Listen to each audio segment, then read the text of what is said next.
Bonjour, le sujet de cette vidéo c'est comment arrêter de fumer sans effet de manque.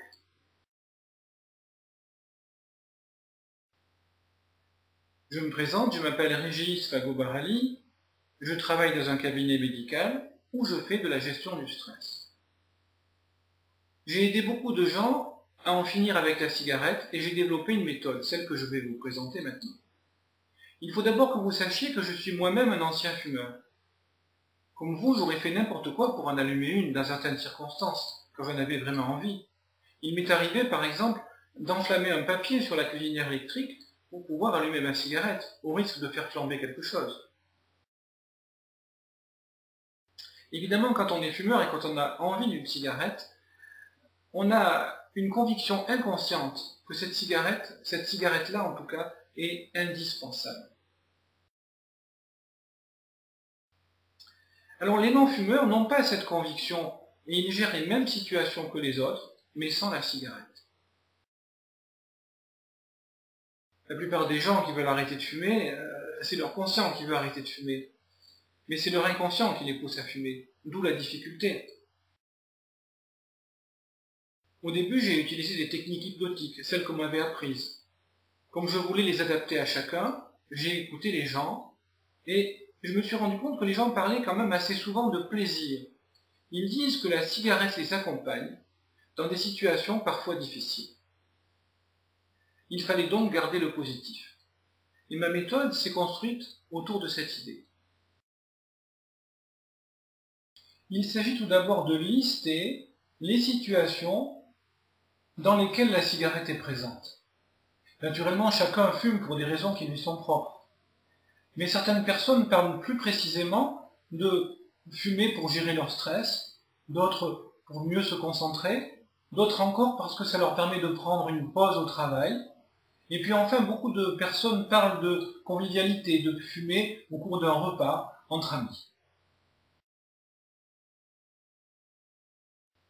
Une fois qu'on a listé ces situations-là, eh bien, on va examiner chaque situation à la loupe. Et il s'agit de repérer ce que la cigarette apporte réellement au niveau des réactions ou des sensations physiques ou émotionnelles qui aident à gérer la situation. En résumé, ce que la cigarette apporte au niveau de l'état d'esprit qu'elle accompagne. Ensuite, par des techniques d'introspection, je vous aide à faire émerger ce qui est inconscient. Nous nous intéressons plus précisément à l'état d'esprit qui accompagne la cigarette. Par exemple, les gens me disent, lorsque je fume, je me retrouve face à moi-même. Je me sens comme invulnérable, protégé du regard des autres, et je me sens capable de beaucoup mieux communiquer, plus librement. Voilà, j'ai cité là un exemple parmi d'autres où la cigarette n'est qu'un média qui accompagne un état d'esprit positif. Nous recherchons donc un état d'esprit qui consiste à être plus vrai et plus confiant, malgré une situation extérieure parfois difficile. À partir de là, nous allons chercher à solidifier cet état d'esprit. Nous allons construire ensemble un nouveau comportement, un comportement tellement clair qu'il ne nécessite plus d'être accompagné par la cigarette. Et nous l'ancrons bien profondément dans le corps, nous ancrons les réactions non verbales qui lui sont associées. Il ne reste plus alors qu'à tester le nouveau comportement en envisageant plusieurs situations futures dans lesquelles le nouveau comportement va pouvoir être mis en œuvre. Il faut vous préparer à devenir un non-fumeur et à vivre cette situation de non-fumeur.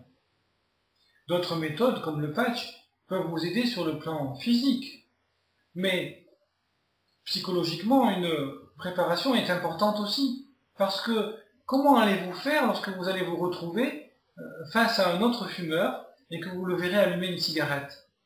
Comment allez-vous faire s'il vous tend le paquet en vous invitant à en prendre une?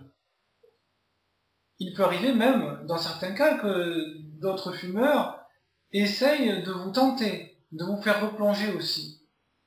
Il faut vous y préparer. Alors pourquoi je peux vous aider? Eh bien, tout simplement parce que ça m'a réussi à moi, parce que ça a réussi aussi à plein d'autres, et parce que j'ai défini un certain nombre de cheminements adapté à chaque situation. Et ça marche. Je suis sûr de mon coup parce que je me base sur la réalité et non pas sur des artifices.